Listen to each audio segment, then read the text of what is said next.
When it comes to wheelbases, the sim racing community is sure direct drive is somewhat the holy grail of immersion. But how does it actually work? And is it better than this or that?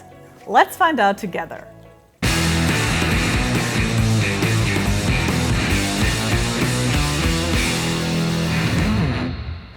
In order to understand what makes direct drive wheels so special, we first have to learn what is inside its more affordable little siblings, belt and gear-driven systems.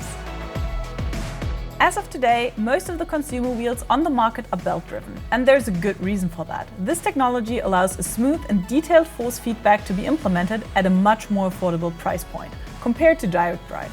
So it's no wonder that belt-driven or gear-driven systems are the gold standard for beginners and advanced racers alike. The cheaper price is due to the much smaller motor that is built into the base. It generates the force feedback, which is then transmitted by the belt to the actual wheel rim. This creates a pulley system, which increases the torque by up to 20 times. That makes the force feedback feel really strong, even though not much force is actually required. A very sharp method if you think about it, but it also has its downsides. Since the strength is increased to such an extent, the feeling that the player receives is diluted in the end. Yes, belt-driven systems feel smooth and are much more pleasant to drive than gear-based wheels. But this smoothness is actually a result of the belt absorbing shocks and details in the round surface.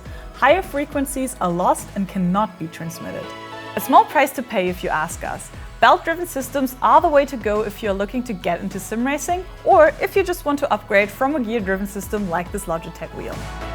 Back in the day, Logitech was the first company to introduce real force feedback to the mass market.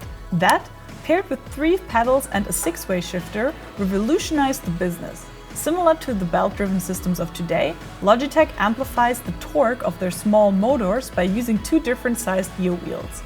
The outcome is the same: stronger force feedback traded for some of the output's details. So why are belt-driven systems better? Compared to the belt systems, gear-driven systems don't feel as smooth to the touch. They grind, they jump, and that actually creates torque jumps.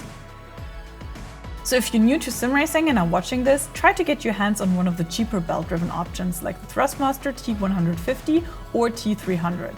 Even though the newer generation of Logitech gear has improved a lot when it comes to smooth force transmission, for example with the G29 or G923. So now that we know what belt and gear-driven systems are, we can finally talk about what we're all here for: direct drive. As you might already guess, direct drive wheels are directly connected to the motor shaft. To produce the same amount of force our pulley system managed to put out, we inevitably need a bigger engine. Usually, direct drive wheels are so powerful that they come with a separate emergency button to cut the power in case of an accident. Never stick your arms through the wheel while power is on, as the raw force could snap your bones in no time. So let's not do that and rather focus on the advantages direct drive offers, and that is crystal clear communication between the driver and the game. Often it's really hard to describe what exactly makes direct drive better than a belt-driven system, until you notice how consistent the overall better feeling makes you. Since hundreds of precise details arrive directly at your fingertips, situations where you have to handle over and understeer become much more predictable. This will most likely lead to fewer spins and mishaps that can ruin your race completely. Just think about En Rouge in a GT3 car, a tricky corner to master, especially after some time when your tires start to wear out and you lose grip on those high-speed turn-ins. A DD wheel can help you feel the impending oversteer and react on instinct rather than on sight. Another benefit of the system is the reduced likelihood of maintenance as fewer parts are used. As there are no belts or gears that could tear or break, the longevity of a DD wheel is obviously better. Of course, direct drive comes at a cost: the price. Some options start at €1,000 and they can get up to €10,000. And that is just the wheelbase. That does not include a wheel, pedals, shifter, or anything else basically. So is that even worth it? It depends. If you're making use of your steering wheel setup at work or are competing in esports competitions, the jump to direct drive might be a choice for you. But if you're new to sim racing or simply can't afford it, don't worry about it too much. There are awesome beginner options out there like the T150 or G29 I mentioned before, and also advanced options like the T300 or Fanatec CSL Elite up to the Fanatec Club Sport, which offers a well-defined belt-driven racing experience.